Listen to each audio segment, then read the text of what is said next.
place for you. I did my homework. I looked you up and read all about you. So. Excellent. Well, I'm glad you found us. Well, welcome to Spirit 360 Fellowship. I'm T.S. Hall, the Stoic Medium, and I'll be leading your service today. And if you're just joining us live and you'd like to join us on Zoom, you can go to spirit360.org, click the Get Your Invite button, fill out the form, agree to our terms and all that stuff, and our agreements not to be a bad person, and we will send you instructions how to join us on Zoom via email. So if that makes sense to you at this early stage, hope to see you soon. If not, sit back and enjoy our live stream, and you'll get a sense of how Spirit 360 Fellowship operates as a possible path for your spiritual journey this lifetime. Our services are a little bit different than a traditional spiritual service. We are focused on your own personal spiritual awareness and expansion. So what that means is we are heavily practice oriented. I put you to work, and the work I show you and lead you through today is the work that helps you expand your awareness, become more connected with your spirit self and your intuition and your own. I've got to get someone muted. There it is. My cursor disappeared on me. The joys of live internet. Our first practice this morning is the practice of meditation. We do a stillness meditation practice, immediately followed by a guided visual spiritual healing. Then I will give you a brief introduction to our lesson for this week, which you can watch on YouTube. And after that, I will answer any questions from the crowd. This is an opportunity for you to ask me about anything specific about the church, about the lesson, or about me personally, and see if this is a good fit for you. After that, we will do an absence healing service, where we can send healing to those friends and loved ones, but it only works in the moment that we're doing it live. So one of the reasons we do this live, and we'll announce it, is so you can send healing to your friends and loved ones. After that, we will have a Spiritualist Medium Messages Circle, and everyone in attendance on our Zoom meeting down here will be offered a message from Spirit for their highest and best good. I think I covered all the pieces. It looks like we got green lights on everything. Everything says we're doing good and excellent streaming. Hopefully that remains the case. And we will start with a meditation. And the meditation we practice is stillness meditation. And stillness meditation is a two-part practice. The first part of the practice is focused concentration or focused attention, where we put all of our attention on one thought. And that thought is in the form of an image we hold in our mind's eye. I recommend an abstract spot or a blob that you kind of hold here, and you hold it in the center of your attention. You can use anything you want to. And you want to hold that to the exclusion of all other thoughts for 5 minutes. We will say an opening prayer. You'll have a beginning bell. And until you hear the second bell, you hold that image. And what you're doing is you're training your mind to do what you want it to do when you want it to do it, rather than doing what the heck it wants to whenever it wants to. So we're training you to use the most important, powerful spiritual tool you have, your mind. At the second bell, what you want to do is you want to let go of that spot. You want to let go of that image. And you want it to just disappear. And as you do, you want your consciousness and your awareness to go from one thought to no thoughts, or absence of thought, or silence. Now, if you're like me, I am not a visual person. I am a person who processes everything auditorially. Some people process things kinesthetically or from a feeling perspective. So if I say spot and you can't see or hold a spot, I want you to pretend or to imagine or just to know that there's a spot there. Because the spot's there, you just don't see it in vivid technicolor like you're looking at a picture like some people do. So that's our stillness meditation practice. At the end of it, I'm going to ask you to stay in a quiet, receptive space as we go through a guided spiritual healing visualization. So if you know Reverend Bradley's request, please say it along with me. If not, just listen to the words and allow it to set the intention for our meditation together. Open, pardon me. Open, O Blessed Spirit, the spiritual eyes of my soul, that I may be released from the darkness overspreading me by the delusions of the outward senses, that I may perceive and understand those things spiritual.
Release your image and drift into stillness, complete silence, absence of thought.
Complete your meditation And as you complete your meditation, allow yourself to shift your position if you need to, get a little bit more comfortable.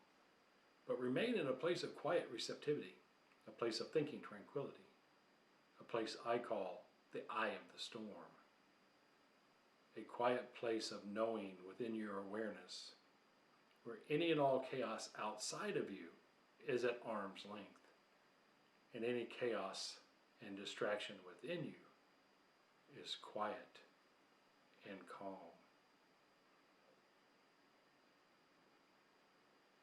As we move forward into our spiritual energy healing, this visualization will work to the degree you set the intention for it. So in this moment, I want you to set an intention to bring about the health and well-being, the peace of mind and the harmony that you want in your life, expressed in your physical body, made manifest by your thoughts, and materialize in your physical experience. Now that you have an intention that you want to fulfill, let's provide the energy to fulfill that intention of health and wellness, well-being and peace of mind. And the way I want you to do that is I want you to put your hands out in front of you about 6 or 8 inches apart. And as you do so, allow your mind to stay in a quiet, calm, receptive place of thinking tranquility. And what you're going to think about is the feeling between your hands. And the feeling between your hands is the interaction between your aura C, the color aura, the part of your aura generated by your physical body, interacting with each other. That is the essence of you. That is your vibration. That is your frequency. That is the essence of who you are. To bring about harmony in your body, we need to ensure that every millimeter, every cell is resonating at the frequency of exactly who you are as a spiritual being within this physical body. That's what the energy right now between your hands represent. Very good. Next, I would like you to imagine between your hands is a white energy ball. So we're going to take the vibration of your essence, and we're going to use our mind to create a white energy field, an energy ball, an energy orb between your hands. Now this energy orb is going to be luminescent. It's going to have a shiny to it, a glowing to it, a luminescent healing quality. It's the combination of all healing vibrations of the universe. Brilliant white light. If you were to open your eyes and stare at it, it would actually make your eyes tear. It's so bright, it's so brilliant, it's so luminescent. Notice how the energy feels more solid between your hands now, more tangible, more real. That's because you've added the intention and direction of your mind to shift from your own essence and your own vibration to create white healing energy. Your thoughts are things, they are real. And as you create this thought form of a healing energy orb between your hands, it manifests as real. Now I'd like you to do one more thing to make this more tangible and real in the physical world. I'd like you to make it weigh about a pound, and a pound is what a pint of water weighs, or a pint of milk. 2 cups of milk weighs a pound. So we're going to add this physical tangibleness to this energy orb. Energy normally is massless, has no weight. But we're going to add a little bit of weight, a little bit of real world, 3-dimensional reality to it. Because I don't know about you, if you've ever spilt a pint of milk, that stuff goes everywhere. That's exactly what we want this energy orb, this healing essence, this healing luminescence to do within our vibration. We want it to go everywhere and remind our spirit body of what harmony is, re-energize, revitalize our spirit self, our spirit body. And by so doing, allow it to remind our physical body of what harmony is, what our genetic perfection is. Very good. Notice how solid and real and tangible this healing luminescence, this white energy orb, feels between your hands. Very good. On your next breath in, I want you to move your hands to the top of your head. And as you move your hands to the top of your head, I want you to hold the ball there. Very good. Notice how holding a pound gets a little heavy after a little while. Now I want you to point the palms of your hands towards your head and push the energy ball, this energy healing luminescence, into the top of your head. And once you've released it there, I want you to move your hands back to a comfortable position. Now in the middle of your cranium, in the middle of your head, you have this brilliant white healing luminescence. And I want you to release its form. And as you release its form, notice it's going to drift down towards the soles of your feet. And as it drifts down towards the soles of your feet, it encompasses every cell within your body, in your sinuses, in the roof of your mouth, the large muscles in your jaw, into your neck and throat, the upper part of your backbone, into your shoulders, down into your chest and upper back and your arms. This stuff is going everywhere, and everywhere it goes, it removes disharmony. It restores a vital energy in your spirit. Feel your spirit start to glow, start to resonate with the essence of you. Begin to smooth out any disharmonies as it drifts into the chest cavity, restoring harmony to your heart and your lungs, your whole pulmonary system. Feel your backbone and the large muscles in your back begin to relax, begin to restore themselves to your youthful resilience. As it drifts through your upper arms towards your elbows and the rib cage, bottom of your rib cage, allow yourself to know, and know that you know that your intention is being fulfilled, that your ideal state of health and harmony, well-being, and peace of mind is being manifest right now in your spirit body to materialize in your physical body as it drifts into your stomach cavity, revitalizing each one of your organs, removing any and all disharmonies. Anything that's not you is being removed first from the three-dimensional hologram that is your spirit, and then allowing that to remind your physical body of what harmony is. And as it drifts down through your forearms, to your hands, into your hips and your pelvis area, through your abdomen, notice how your kidneys are revitalized. Your spine is realigned and very flexible, very agile. As it moves into your upper legs, towards your knees, your lower legs towards your feet and ankles. As it reaches the soles of your feet and you scan your body from the top of your head down to the soles of your feet, notice how it feels exactly like that essence of you vibration you felt when you first put your hands together.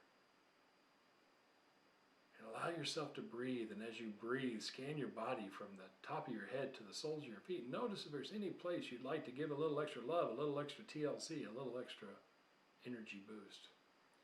And take your mind and direct the energy that's abundantly flowing through your spirit body to that area, to touch it up, to brush out any disharmony, to remove anything that is not fulfilling your intention for health and well-being and peace of mind and harmony.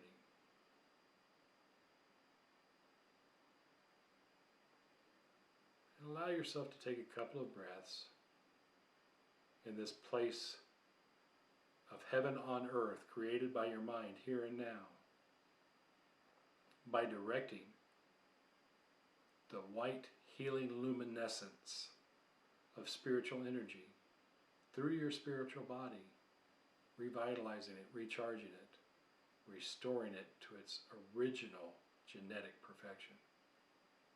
And as you have that etheric mold, that spiritual hologram of the perfect you, notice how it begins to remove disharmony from your physical body, bringing about and fulfilling the intention you set at the beginning of this process. And know that it is good. And we are going to affirm its goodness with these simple affirmations that bring power to your words and your intentions as they manifest through your spirit and materialize in your body. Please say along with me, I am well. I am healthy. I deserve peace of mind. I produce right meditation. I engage in right thought. I take right actions. I cause good karma. I am greatly loved.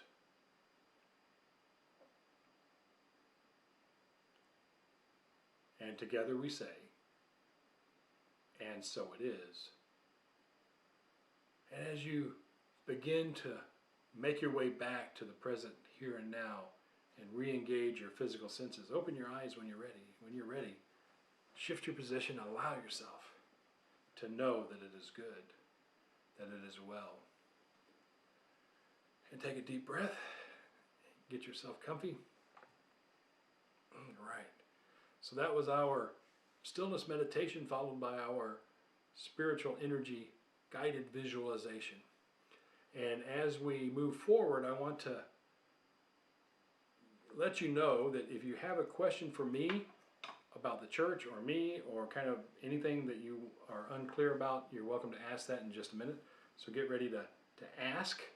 And in that meantime, I'm going to share with you a highlight of our spiritual lesson for the week. And our spiritual lesson for the week is a test for empaths, an empath test. And what I mean by the empath test is this. Most people want to know if they are an empath. And my feeling on that is if you have to ask, you're probably not. You know, it's like that time you went into the store and you asked the salesman, how much does that cost? And the salesman kind of put a smirk on his face and with a very snotty attitude says, well, if you have to ask, you can't afford it. If you're an empath, you know it. But what do you do with your empathic ability? So the empath test we have here at Spirit 360 Fellowship is a test that allows you to discern the difference between your thinking, your intuition, and what you're picking up from other people, up to and including your mediumship ability of claircognizance or clairsentience.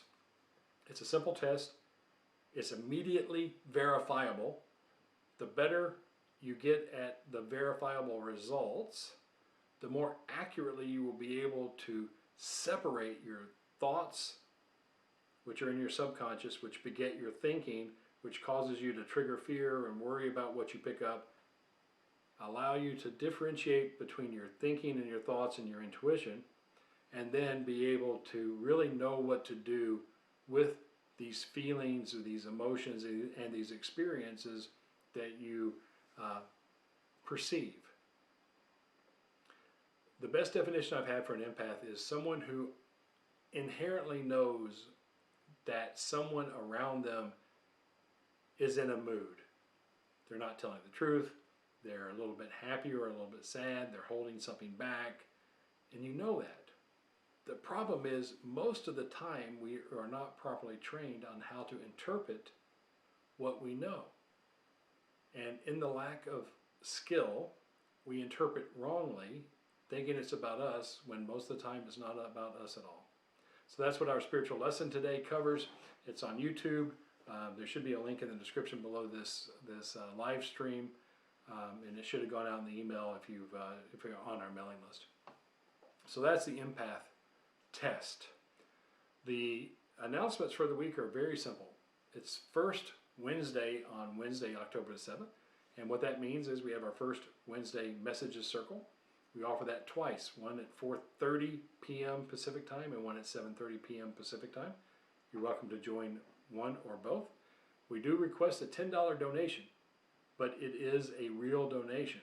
If you can't afford or don't feel like a donation is appropriate, you can still join us. And we request a $10 donation if that works for you. You'll get instructions on that when you join us.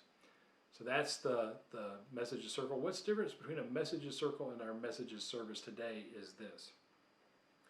During the messages circle, you're offered a message for your highest and best good. And then you can ask a follow-up question. So you can ask about the message you received or anything else. And we will do our best to share with you what Spirit has as an answer to your question. So in addition to receiving a message for your highest and best good, we will answer a question you have that's on your mind for your highest and best good. So that's our messages service. Now that the business is out of the way, does anyone have a question for me about the church, about me, the direction we're going, or anything about what we covered so far with the meditation and the guided visualization? Yes, ma'am. I have a question. Can you hear me? No. Okay. My friend from Poland, very spiritual, wonderful person that I love, she would like to meet you or join you. Is it a good idea to suggest Wednesday? Because she's in Europe, so it will be different times, yeah? Yeah, 4:30 in the afternoon here ends up being like 10 o'clock at night there. Okay, actually she doesn't sleep. Yeah, so that's why I do the 4:30 in the afternoon, because that's 7:30 East Coast and makes it 10:30 or 11 on the West Coast in Europe. So what should I send her? I'm sorry? What should I send her to the email? My website. You can send her to spirit360.org and tell her to go to the calendar, and the calendar has the link, and she follows the link, and she'll get the instructions and all that stuff. Okay. Yeah. And if I'm this close to offering a third Wednesday messages service, which will be probably around noon Pacific time, which will be then about 7 or 7:30 at night in Europe. Thank you. So yeah, we've got a few people from quite a few people from Europe, South Africa, that are the time is not very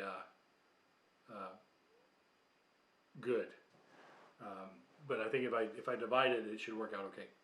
Yeah, let her know, and I look forward to meeting her. Yeah. Excellent.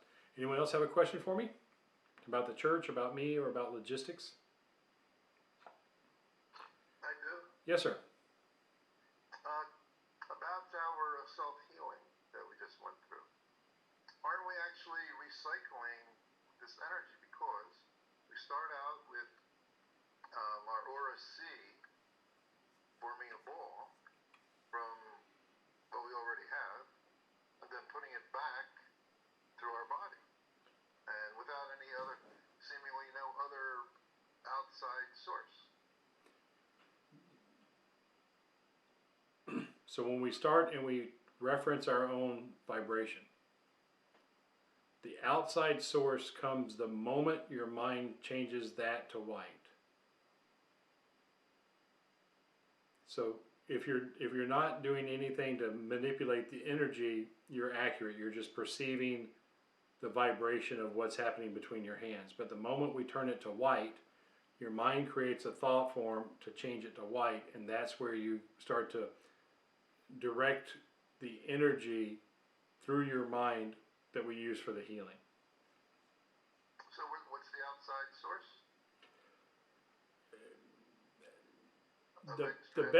The best way I can say it is there is an ether of spiritual energy, psychic energy that's all around us all the time. And just like I can touch into your vibration regardless of the distance we are far apart, the moment your mind starts to direct and hold an image of a white ball, you're touching into that vibration in the form of thought energy to direct that through your mind from the source outside. Okay. That's why I keep on referring back to the white light and getting us back in touch, because we get really busy when we're moving the energy through.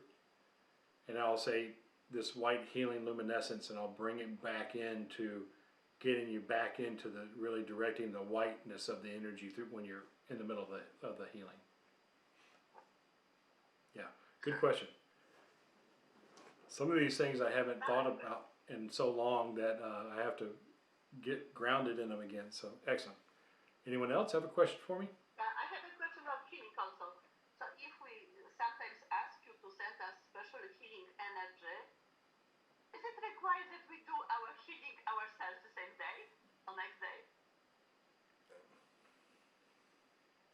Yes, for you, you have to. Okay, thank you. Remember that when I send you a healing, or whenever we send energy healing and we're more than 6 feet away from the person we're healing, Spirit is going to apply that healing for your highest and best good based on what they know about you and your path and your direction and what you've chosen. When we do a healing ourselves, we do not consult Spirit to tell us what to do. So we manage the healing in our own three-dimensional vibration, our own three-dimensional body, for what result we want.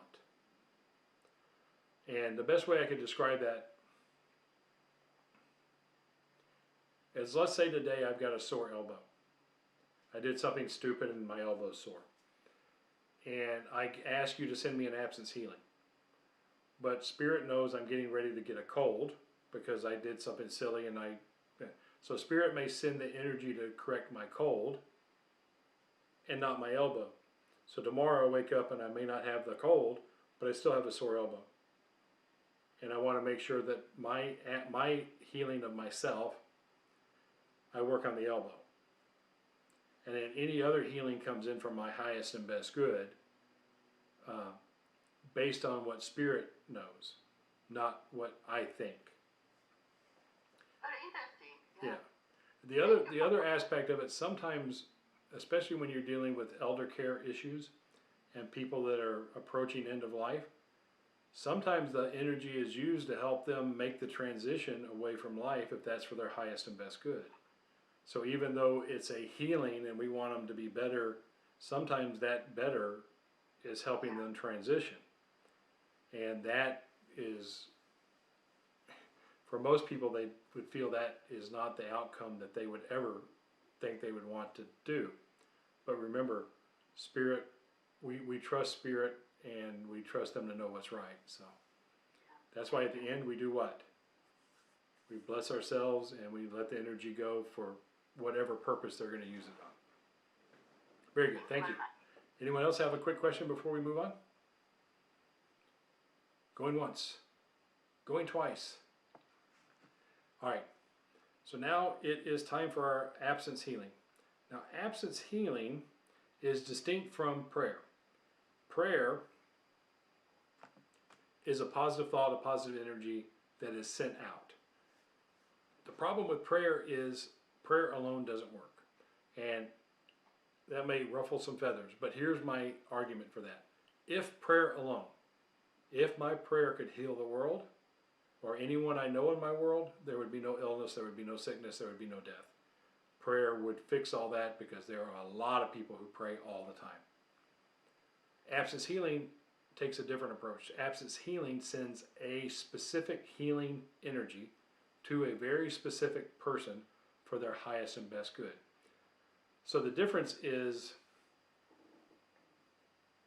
a phone call versus watching something on TV. So if I'm going to call you on the phone, I'm thinking about you, I'm consciously dialing your number, and I'm going to have a conversation and a communication with you. If we're going to try to watch a TV show together, we don't know how it's going to be received. So absence healing has 3 parts. And it is possible for you to do 2 of the parts. Today I'm going to do 1, you're going to do 1, and then we're going to invite Spirit to do the 3rd. If you take our classes, we teach you how to do absence healings by yourself with your spirit guides and teachers. We're not going to cover that today. So your job is to hold an image of the person, friend, or loved one you would like to send a healing to, and you want to look at them as though they're in a photograph from the very best day of their life. And you want to hold that image for 1 minute. My job is to hold the healing energy, project the healing energy very much in the same way we did during our guided healing visualization earlier. And I'm going to hold that energy for 3 minutes. So you will be able to send healings to 3 different people.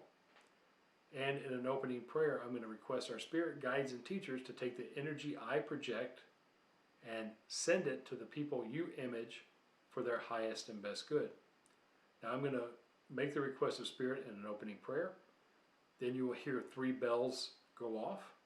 Each time you hear a bell, I want you to hold the image of a person you would like to send a healing to, so you can send healings to 3 people. And at the end, we'll have a closing prayer.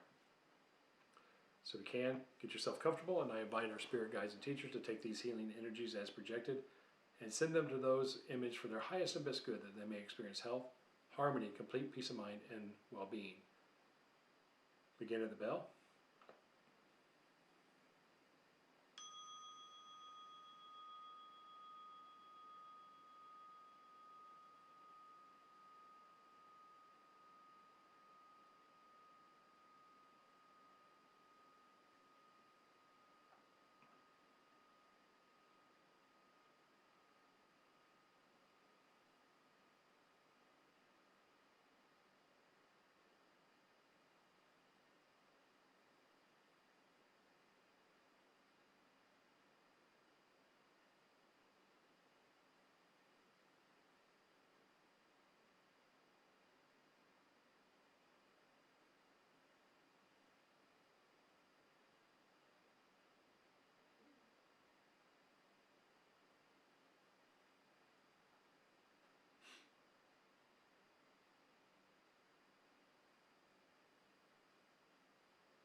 We thank our spirit guides and teachers for their assistance this morning in directing those healing energies of the universe for the highest and best good of those so imaged.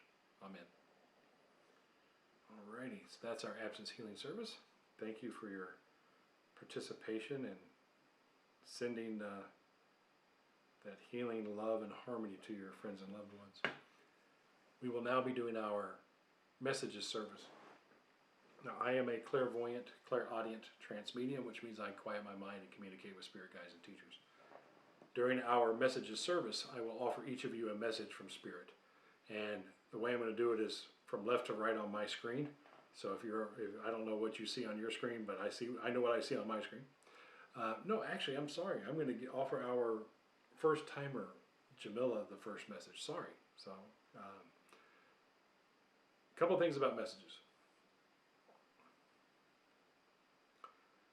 The future is not cast in stone. If you receive information about the future, it's given to you that you can either take steps to bring it about or take steps to avoid it. Forewarned is forearmed. Remember, the closer the event, the more difficult it is to change. So if it's about tomorrow, you have to take a great amount of action to change the possibility. And if it's 2 weeks out, yeah, you got a longer runway. If you had rather not receive a message, you want to indicate no. I'm going to ask you to unmute yourself if you don't have the video on. If you have the video on, you can shake your head yes, I want to receive a message. I only offer messages to people who give me an affirmative, positive affirmative. They affirm that they want the message. Okay, I do want to receive my message, so yes. Excellent. I will start you in just a minute, and hopefully it'll make sense. The other thing about messages in a public forum like this is they are oftentimes arranged and delivered in ways that they can have a positive impact on more than one person. So if I'm giving a message to someone else and it feels right to you, or it rings true to you, it just resonates with you, take it. They're not copyrighted. Spirit probably told me to say something in a way that would help more than one person. Then the way I work is typically, if I haven't met you in person and we haven't broken bread and I don't know your spirit guides and teachers directly, my spirit guides and teachers will reach out to your spirit guides and teachers. They'll have a little powwow, and then my people will come back and let me know what your people would like me to share with you.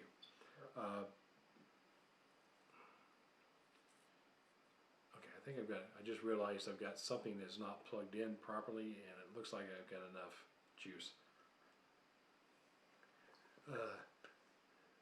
Live gets so interesting.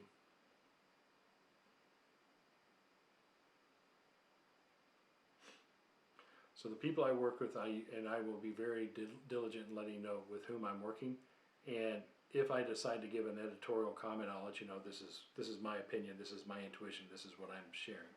So with all of that, Jamila, you've told me you would like a message, so may I touch your vibration? Yes. Okay.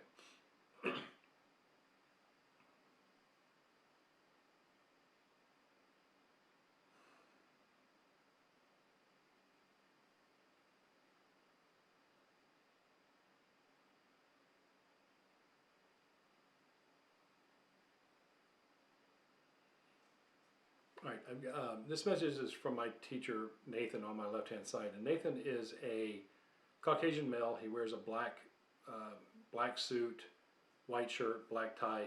If you've ever seen the people in Men in Black, he looks very much like that.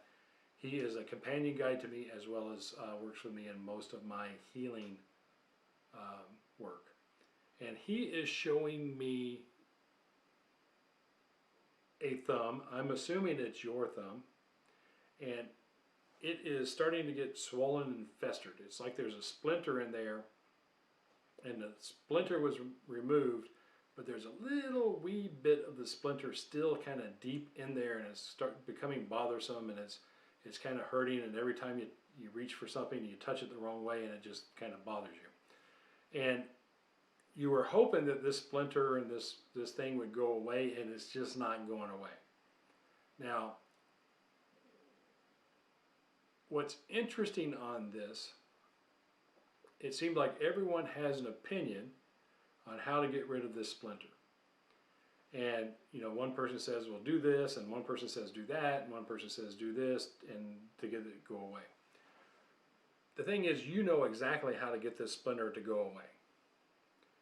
You just don't want to do it.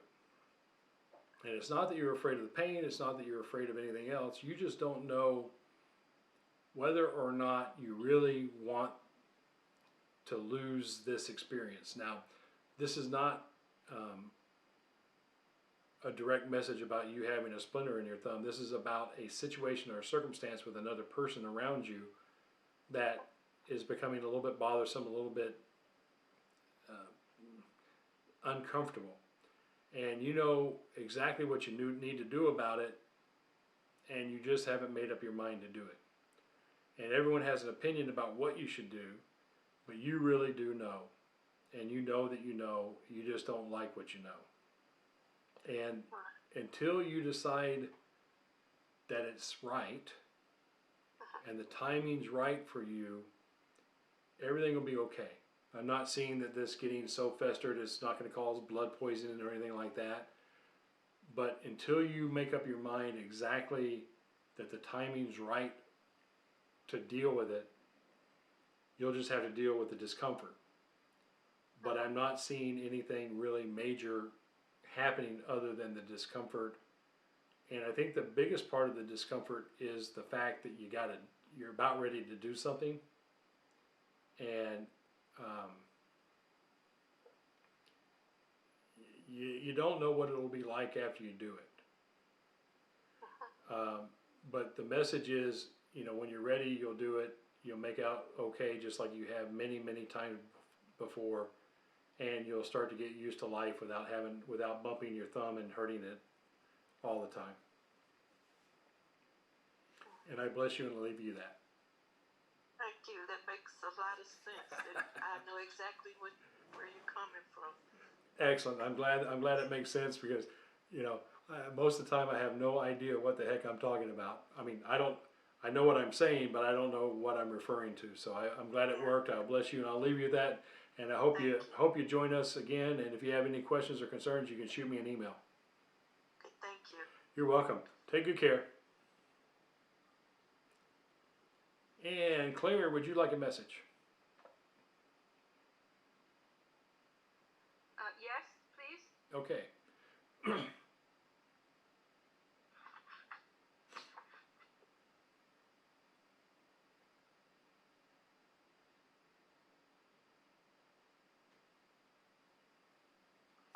Okay. I've got one of your puppies who comes in and they keep on licking. And as they keep on licking, it's annoying you, but not so much that you're getting up and going to look. But what's interesting is you get up and you go into your kitchen and the puppy's laying there on the ground and licking, and you go and you look and you don't see anything. So you're really puzzled about what is bothering them so much to create this disturbance that they're trying to get rid of. Well, tomorrow morning or the next morning you go up and you look and there's a tick in them that's like ready to drop off because they've had such a wonderful buffet on your puppy. So I want you to really look at a circumstance or a situation around you that seems to be uncomfortable, annoying, and I want you to look really, really close. Almost like I want you to get a magnifying glass, a looking glass, magnifying glass, and get really in there and close and see what's going on. Because you're going to notice a little disruption, a little disturbance, a little something that is causing the annoyance.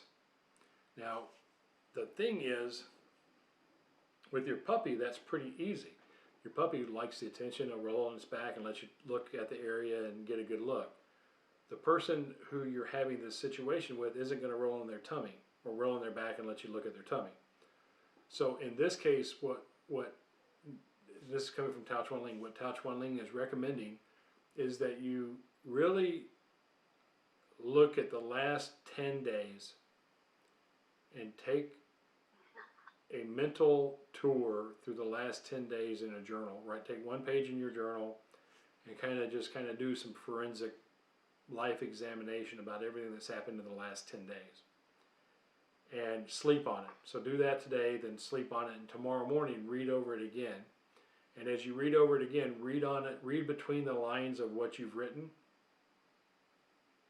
and you'll start to see exactly where the little disharmony is, so you can deal with it before it becomes this engorged thing.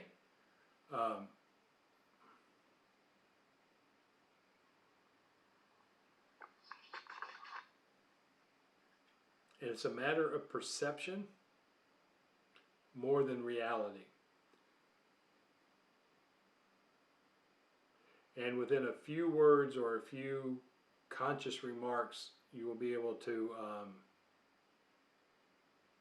to stick with our analogy, remove the tick without harm before it causes any more damage. And I will bless you and leave you with that. Okay, next we have Hanya. Would you like a message?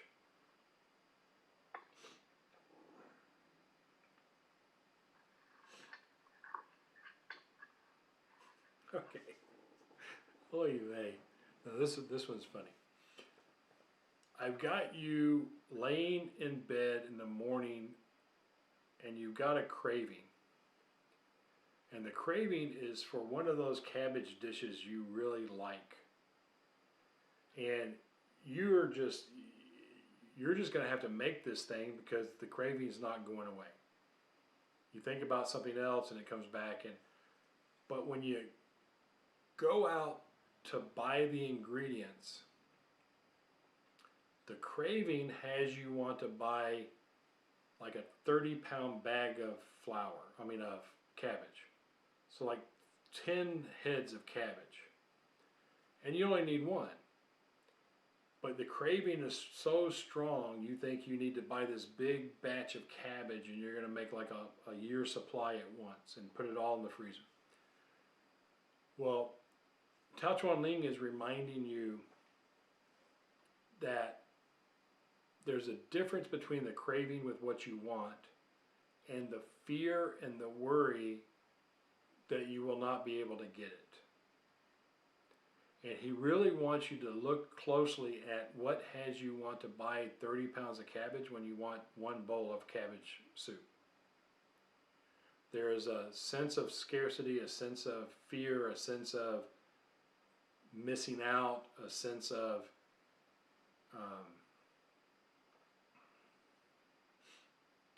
scarcity that is driving what you actually do in response to a craving. And so that emptiness you feel that you know will be filled when you get this lovely dish that you have enjoyed so many times and everyone else around you enjoys and they want you to make it. Get the one head of cabbage and know the next time you want it there'll be cabbage still available. But really look at that feeling inside of you that you have to take it all now because it may not be there tomorrow. And that affects you in your relationships with your close family and also with your healing and your allowing yourself to walk a middle path of health and well-being and moderation. Actually, I was thinking exactly about something that's not cabbage, it's like Polish treat that my family and my niece brought it from Poland yesterday. Good. And instead of having just few, I had Well, just remember, you don't have to eat them all at once because there will be plenty there when you want more. I know, but I still like it so much. But really reflect on that feeling, that emptiness that wants you to take it all. Oh, because that's the part we really want you to get.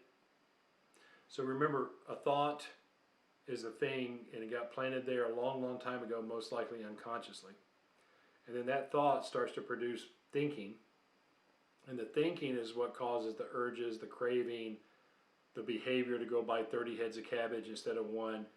And it's the thinking that influences your action.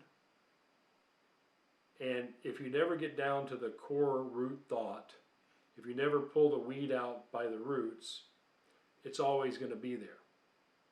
And we're at a point now, especially going into the holiday season, that we really want you to see the thought that begets all of the thinking that drives some of your behavior, which in January you won't be happy with.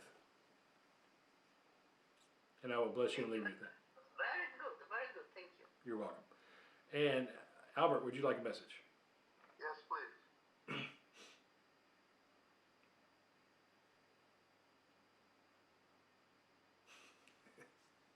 This one's funny. I've got you with this gorgeous,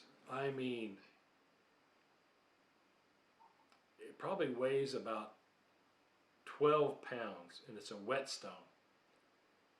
And it's laid up there, and it's pristine, and it's clean, and you could probably sharpen, you know, axes on it. It's just gorgeous. And then right next to it is a whetstone that's on a wheel. It's one of the foot pressed wheels, and you press it and it goes around, and you put a nice edge on. But right next to both of those is a small hatchet made out of flint. So you have these wonderful tools to sharpen metal, but the tool you're going to work with is made out of flint. So it's an old pre-Bronze date stone tool. And you're looking at the dilemma of how do you get the proper edge on this tool to do the job you want to when you don't have the proper tools to sharpen it. And you know that you know the answer, but you just don't like the answer. Because you know exactly what you need to do, but you don't want to destroy the stone. You don't want to chip it away and destroy it. And you keep on looking at it and thinking, well, if I only had a metal tool, then I have the proper sharpening and it'll last longer because I won't take off more than I need to. And the message for you today is you've got the tool you've got to work with. You've got the job that needs to get done. So get the tool you have in the best condition you can and do the job, and then worry about getting the proper, better tool next time. And this feels very strongly about something that around work, or something avocational that you've been looking at for a project. So, and I will bless you and leave you with that. Thank you. Amazingly elaborate. It's a gorgeous, like something you would see in the Smithsonian tool. This pre-Bronze Age flint tool. So, all right, I'll bless you and leave you with that. Thank you. All right, Claudia, would you like a message? Excellent.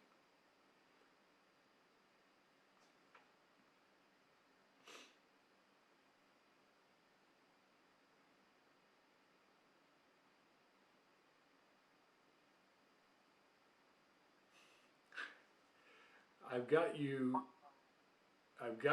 next to a shredder, and you are going to town. And it's one of those shredders that not only makes skinny little pieces, but it kind of tears them up crossways and all this stuff. And you're so enjoying the satisfaction of using the shredder that you're just looking around for things to shred. What else can I shred? What else can I shred?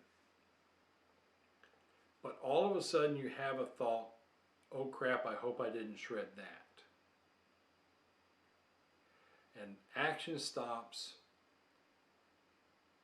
and you get this kind of weird feeling in your stomach as it kind of goes bloop. And this is coming from Tao Chuan Ling, who reminds you that you've got 4 additional copies. Because you've been well organized, well prepared. But he's also reminding you that the reason you have so much shredding to do is because you are kind of anal retentive with having so many copies of everything. So you've got the copies in case you accidentally shred something, but would you really need to do so much shredding and worry about shredding the wrong thing if you didn't have so many copies? So this is the kind of the full circle of really allowing yourself to find the middle path, the moderate path, and have the appropriate documentation you need, but also make sure that it's safe and backed up, but not to excess. Because what happens when you kind of go to excess is that you lose track of what really is important. And going into this, it looks like the next Spirit is so bad on time. It looks like between now and October, you really want to optimize, maximize, and be as sufficient as you can on that kind of center path, and really only address things that need to be addressed in the most efficient way possible. So if you need one document, you need to be able to put your hand on that one document quickly. And very few of them have to be originals. Copies will suffice. But right now, if you've got so many copies and versions of stuff, when you put your hand on something, you don't know if that's the most recent or if it's 2 generations ago or whatever. So get very organized, very clean, get one master copy of what you need, the core essential of everything, pull everything else out, and keep it to the side as backup reference in case you shred the wrong damn thing. But just really get that one working master document and make sure you know everything about it. And it's almost like you're going to be, you have the capability of being able to hand someone what they want before they ask for it, because you're so well organized. It's like I start to say, do you have this? And before I get this out, you hand it to them. And that's how I want you to get this clean, organized, and familiarized with you. And I will bless you and leave you with that. And thank you for your donation. I saw it come in last night. I appreciate it. All right, let's have a closing prayer and set the intention for the week. So allow yourself to relax and calm your mind, get present and re-grounded again. And I invite each of us to set an intention for this next week. What's going to be accomplished? What are you going to bring about? What's going to be different next Sunday when we meet than is true today? And that intention can be in your health, your wealth, your well-being, your relationships, your vocation. Set one intention. And as you set that intention, feel what it will be like to have that intention fulfilled next Sunday when we meet. Yeah, that's the one. And I invite our spirit guides and teachers to step very close to us to fulfill and help that intention come true. To open our eyes so we may see the path forward that will bring us to that intention. To open our ears that we may truly hear and understand exactly what we need to know to fulfill our intention. To open our minds that we may understand any places that we may self-sabotage or any places that there may be opportunities to help us fulfill this intention. But most importantly of all, open our hearts to give and receive love freely, unconditionally. For indeed, any task we undertake from a context of love will be done for our highest and best good and those we connect with. And together we say, and so it is. All right, my friends, I want to thank you for joining us. My highest blessings. And I look forward to seeing you all really soon. And remember that we have the Messages Service, the Messages Circle on Wednesday. And take good care, everyone. Be safe today. Bye-bye.